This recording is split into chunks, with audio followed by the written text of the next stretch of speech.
Hi everyone, good evening, and welcome to our Instagram live session today on a beautiful Tuesday,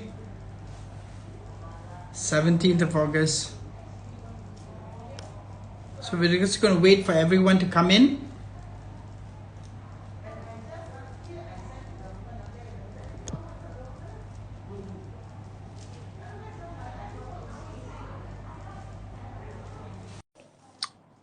Hi Uswin. So we're just going to wait for another 1-2 minutes and we're going to start.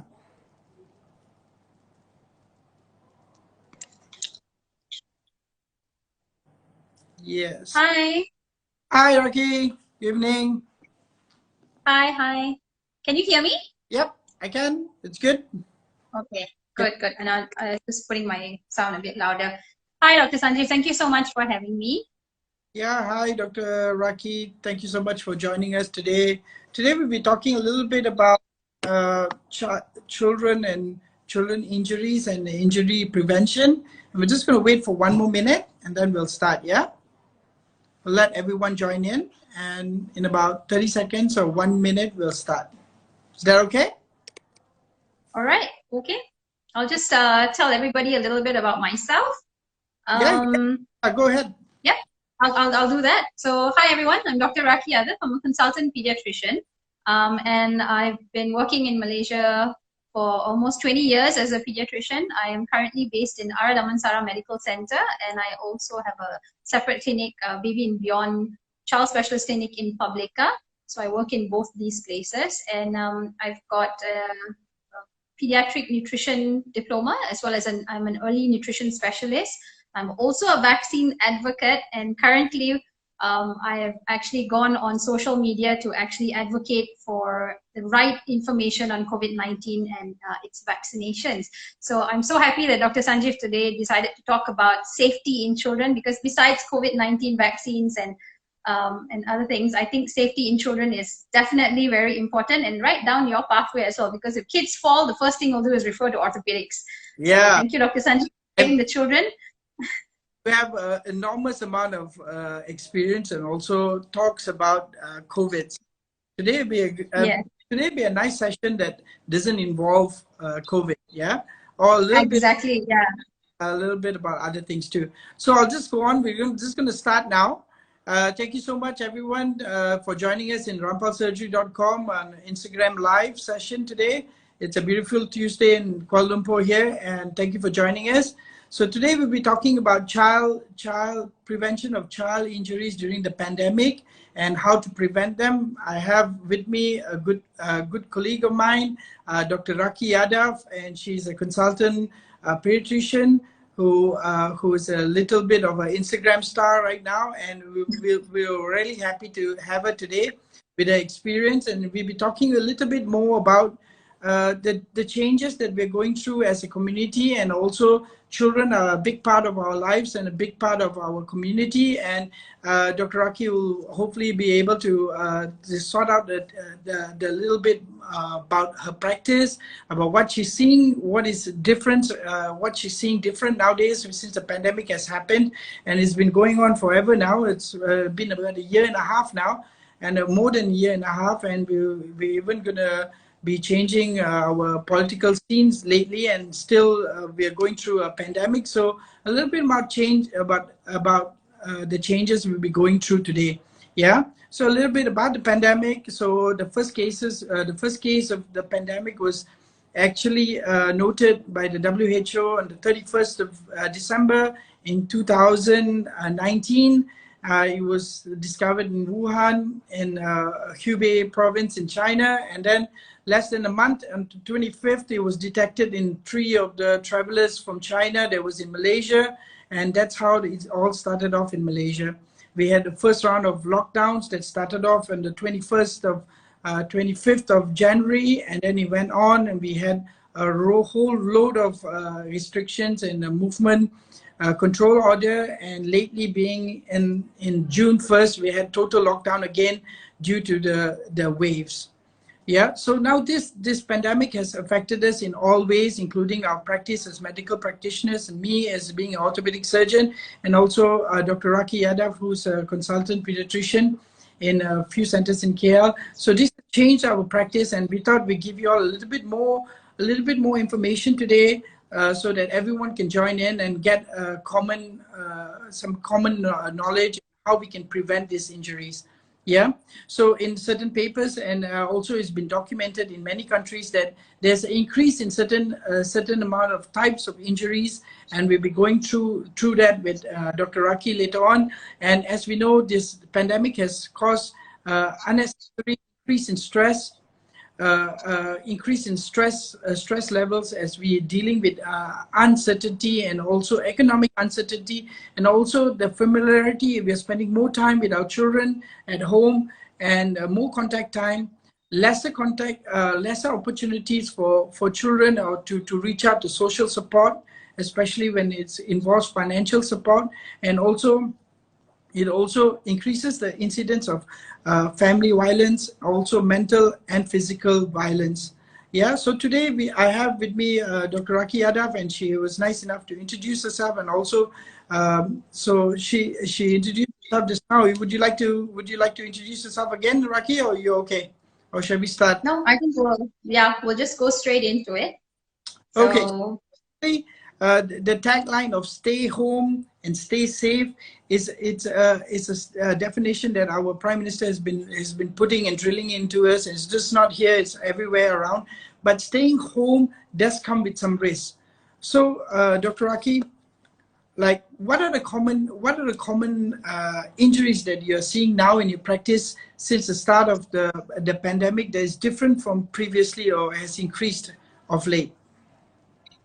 Okay, so I'm just going to start off with home is a place where children spend most of their lives at the moment. So like you correctly mentioned, our PM has said, stay home, stay home, stay home. Most of the kids are staying home. Everybody is staying home, and we assume that this place is supposed to be safe for them. Unfortunately, childhood injuries worldwide, it's a public health issue. It's a public health problem, because when children are at home, they're gonna stumble, they're gonna slip, they're gonna fall, and they're meant to do that. Children do slip, children do have faults, and we don't expect them not to have these things. We just try to make sure that wherever environment they're in, it is as safe as possible. And unfortunately, most households are not safe households, I would say. Nobody really looks into safety measures at home in the environment where the children are. We assume everything is safe. There's always an assumption that my child will not do that. My child will not do that.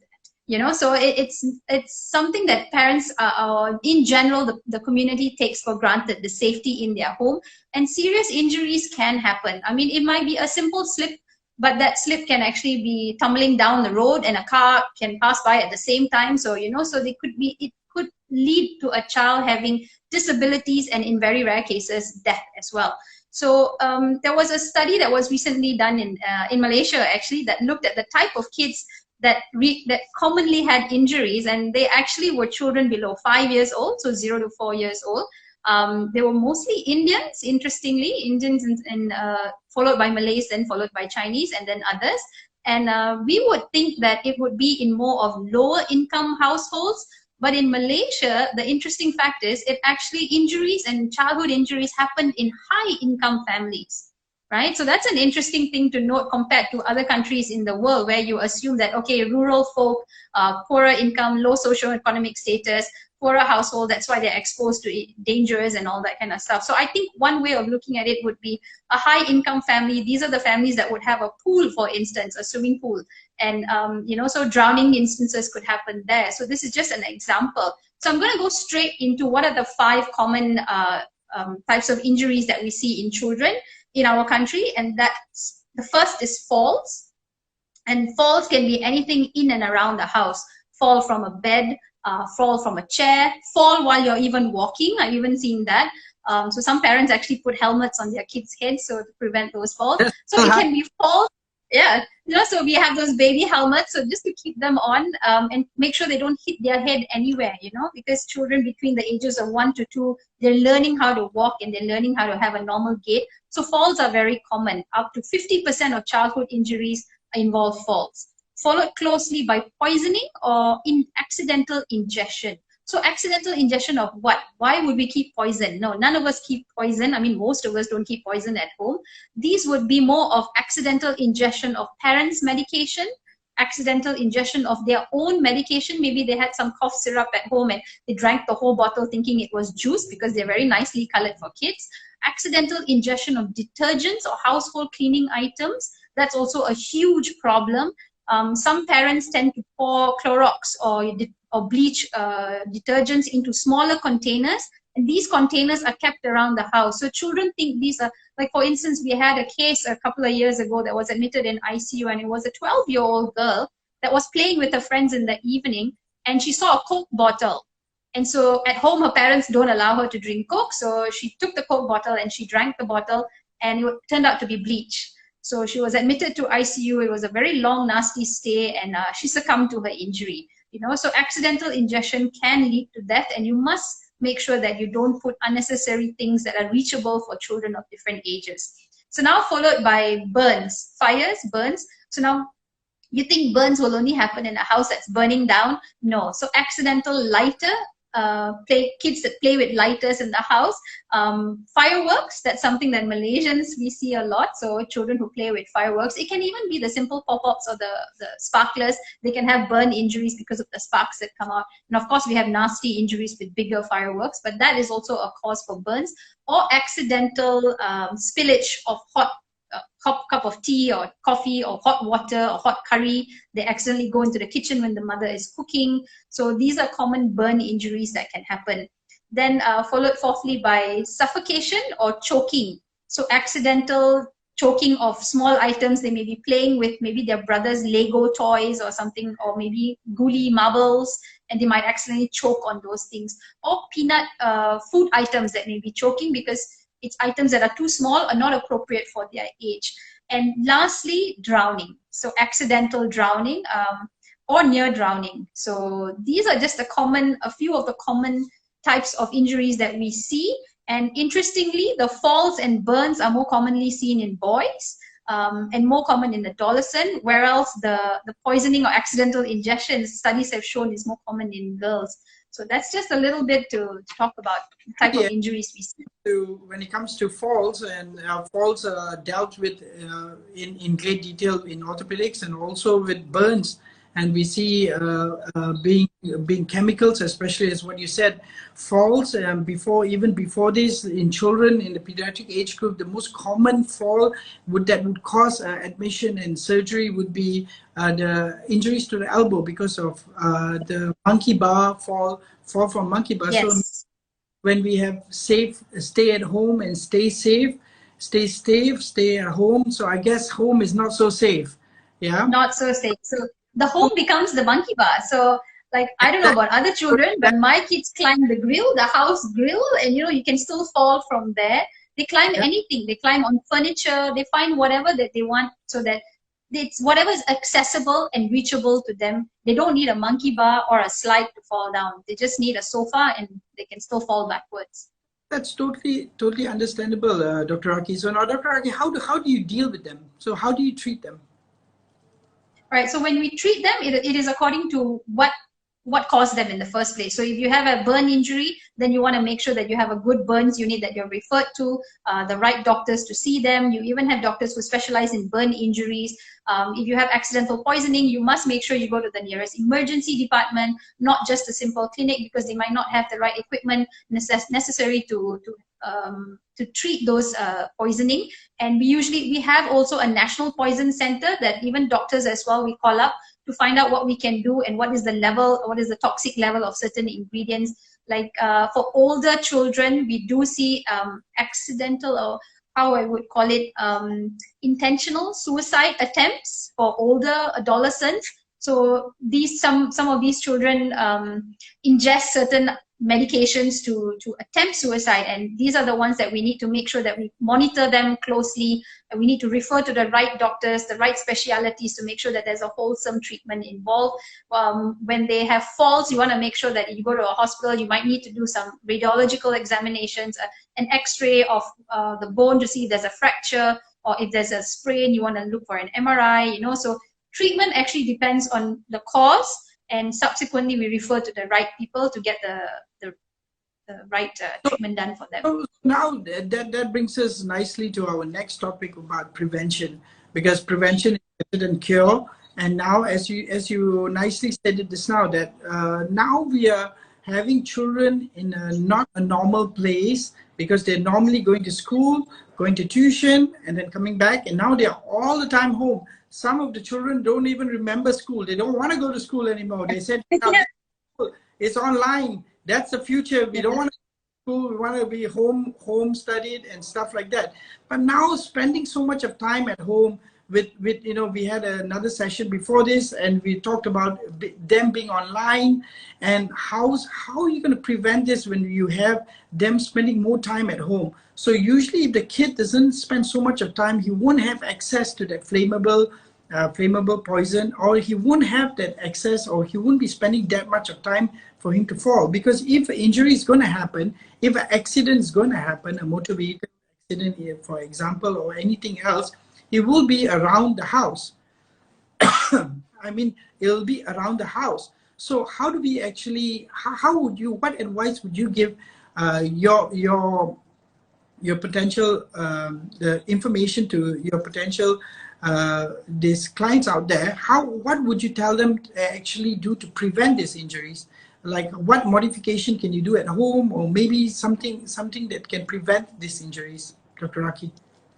Okay, so I'm going to start off by going one by one. So when we talk about falls, it really doesn't matter where the fall happens. And yes, children are spending more time at home. And I do have some parents who, like, my child is never hyperactive, but now he's hyper because, yeah, I mean, it's understandable. Like you said, they're all stuck at home. So they find whatever ways and means to keep themselves busy, to keep themselves occupied. So they will climb the stuff that they're not supposed to climb, and they will fall. It is just our duty as parents, as caregivers, to make sure that we prevent as much as possible and to treat them as early as possible with the right way. So prevention of falls, not as easy, but we have to actually look back at our own household and make sure that it's fall proof. So if you have younger children, you want to maybe put up barrier gates. You want to make sure you have gates on staircase so they don't climb a staircase and fall backwards. So if you have a cot, you want to make sure that the railings are pulled up on the cot so that they don't accidentally tumble and fall from the cot. You want to make sure that you move and redesign your nursery furniture, your household living room furniture, so that it's not a place where they're going to skip, fall, and jump. They're going to bang into, it's going to be like a chore to like how all of us have living room furniture and then you have a nice coffee table in the middle. My house has never had a coffee table in the middle since I had kids. The coffee table is on the side. It's broken, I think, last month. So we've thrown away the coffee table. So, there are certain things that you just have to make do with. Have minimal items in the house, sharp edges, keep them closed, so they don't tumble and fall on these and hit the sharp edges. So you want to make sure that you have certain measures in place. For instance, bathroom falls, sometimes they're in the bathtub having a bath. You want to make sure you have those anti-slip mats. So they stand on it and they have a good grip on the mat. So even for elderly people, it's the same thing. You want to make sure certain places have a railing that they can hold on to when they're bathing. So some bathtubs actually have a side railing on the side, so they can actually hold on to the railing on the side and have a bath. So these are just a couple of things that we can do to prevent falls. And of course, having grills is really good if you live in a high-rise apartment, because the worst thing that could happen is your child accidentally falls from a high-rise building. We've seen that happen accidentally many times. They climb onto furniture and they fall off the balcony. So keep your balcony doors closed, put up grills, have windows that are guarded. Even if it's invisible grills, it's fine. But make sure that these measures are in place to prevent falls from happening. So that's with regards to falls. With poisoning, I think the main thing is, whether they're at home or not, you want to educate your child not to drink anything that is not theirs. Especially now with COVID also, you want to make sure that they don't drink something that is not theirs. So if they find a bottle somewhere that is colorful and nice, if it's not yours, you don't drink it. If it's some other bottle not in the kitchen, you don't drink it. You always ask your mom, you always ask your dad, or you always ask Kaka or somebody, to give you water or to give you something. So it decreases their chances of them going and reaching out for random bottles that may be lying around, especially in the storeroom, in the garage, in the back, and they don't unnecessarily drink, like I mentioned, detergents that have been put into other bottles. You want to keep medications high up on cabinets that are locked. So you don't want medications to be easily reached by children, be it children or adult medication.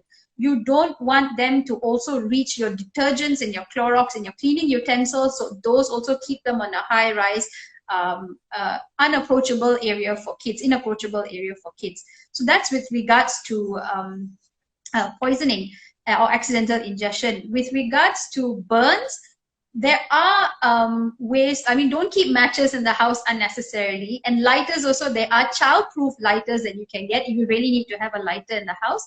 Child-proof lighters that they don't simply burn themselves. And I generally don't encourage fireworks for children. That's just me, but everybody else has their own way of looking at things. I generally have no fireworks. The only thing my kids play is maybe pop-ups once in a while, but I reduce that exposure because I don't want them to be exposed to accidental burns or injury from fireworks. With regards to drowning, I think there are many rules in place. You need to make sure that if you do have a pool in your house, it has to be fenced all 4 corners. So all 4 areas have to be fenced. It's not just one area because the child can always go through the other side. And there is actually a certain width between each gate barrier so that the child doesn't slip through those, children are small and they're skinny and they can actually pass through grills as well. So you want to make sure that there is a certain instruction to follow with regards to those gates. If you have a bathtub that you're bathing your kids, you never leave a child unattended or attended by another child, right? So you don't leave the child attended by another child. So don't think that, oh, my elder daughter is there, she'll be able to take care of the younger brother. No, never leave a child in charge of a child. Never leave your children in with any body of water, be it a pail, be it a toilet, be it a bathtub. Never leave a child unattended, full stop. And they always should be at arm's reach. So if anything happens, your arm goes out, you grab your child and your child is safe. So always remember, child is at arm's length away. It is also good to note that children as early as 3 months old can learn swimming. So swimming is something that should be learned. It's a life skill that I think everybody should learn. And you should also learn safety being in the water. So the first couple of years when they teach you is basically learning how to float, and they also teach you about water safety, how to not enter certain bodies of water unnecessarily. If it's too deep, don't jump into a pool. Always make sure you have someone supervising you. If possible, go to areas that have a lifeguard on duty. So all these simple things, I've sort of broken it down to different ways of managing each injury. Yeah. At 15 years old, you start learning how to teach them how to dive too. Now everyone can dive. So yeah. I totally agree with you about the fireworks thing, because now fireworks are usually seasonal, so it's usually 2 to 3 times a year. And when we do keep it around the house, it's usually only for occasions. But you were talking about using them causes injuries to digits, to hands, to burns everywhere. That's not the biggest problem. The problem is for them to ingest it. If they do ingest it, if they accidentally ingest it, the small children ingest these things. Ingest fireworks. Yes, and they have been deaths due to this. So it's very dangerous. Should always keep them out of the way. And prevention is always better than cure. All right, that's a fantastic session, Dr. Rakhee. Thank you so much. We unfortunately don't have any questions for you because the viewers have no questions for you. But would you like to take us your take-home message, Dr. Rakhee? I think it's not about just staying at home; it's staying safe at home. So that's my take-home message. So if you've been at home so long, I think just go back, look through again, and see how you can keep the environment that you and your children are in the safest way possible. And always supervise children, because always remember, children have not developed their brain yet for them to think of consequences of their actions. So it's up to us as adults, as parents, as caregivers to make sure that they're in a safe environment. and they are taught the right way, and they're educated about the right ways of keeping themselves safe as well. So education, so one of the things that they miss from going to school would be the fact that the teachers also would teach them, don't talk to strangers, don't walk unnecessarily, look both ways before you cross the road. You know, simple things like that also teachers and education and schools also play a big role. So now that everybody is at home, I think it just relies on the caregivers, parents, grandparents, to sort of drill that into our children's heads as well. Never leave the house. If the gate is open, don't run out of the house. Don't run onto the road, you know. So keep educating your children as much as possible. Keep talking to them about it. And if they have questions, about anything, talk to them and advise them the right way. So that's basically what I have. That's great. Thank you so much, Dr. Rakhee Yadav, for a consultant pediatrician from Ara Damansara, also head of department, consultant pediatrician from Ara Damansara Medical Center, and also Baby Beyond in Republica. Thank you so much for joining us, Dr. Rakhee. And for all the rest of our viewers, please do join us on 19th. That's on Thursday. We'll be talking about the common sprain of the ankle and how we can prevent it. Yeah. Thank you so much, everyone. Thank you for joining us, and we'll see you very soon. Bye-bye. All right. Thank you. Bye.